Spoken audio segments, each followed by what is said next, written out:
Hello friends, my name is Boris Cabrera. I am a student at the Salesian Polytechnic University. Today I am going to talk about the designing and implementation of an artificial neural network. For this practice, I use a set of data of activities that people makes. As a first stage, I upload the data to the Jupyter Notebook. As we can see, in the data it has 7 fields, which are the inputs of my neural network, and 1 field that is the output of the moment that the people makes. Seeing this data in the character string format, I replace the data with numeric string format. For this, I use the math method provided with the pandas library. Now, delete the field called fecha. This field doesn't matter because the date is the same in all the data. Then, I define the input parameters. In this case, the input variable is equals to 6, the number of hidden layers is equals to 30, and the number of output layers is equal to 11. I input 11 to the output layer since according to the description of the attributes are 11 types of activities that people can perform. Here we see the graph of how my neural network is defined. Now I separate the input data of my neural network.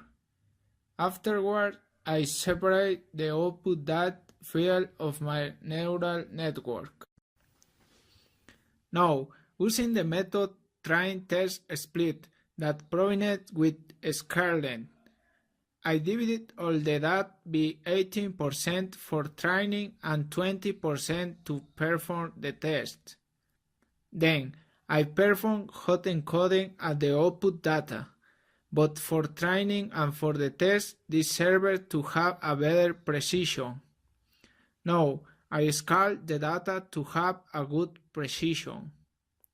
Afterwards, I perform a loop which has several configurations to determine which is the best input parameter in my MLS classifier method to the Scarlet library.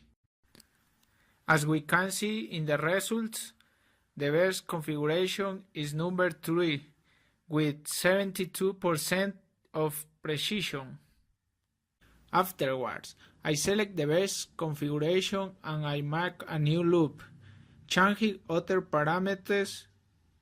How we can observe the base configuration is the number 7, which have 72% of precision. Now, I make the error graph of all the configuration and I can verify which one is the best configuration. Afterwards, I take the best configuration, I do the training, I get the confusion matrix, I classify the result, and finally, I graph the error with the parameters used.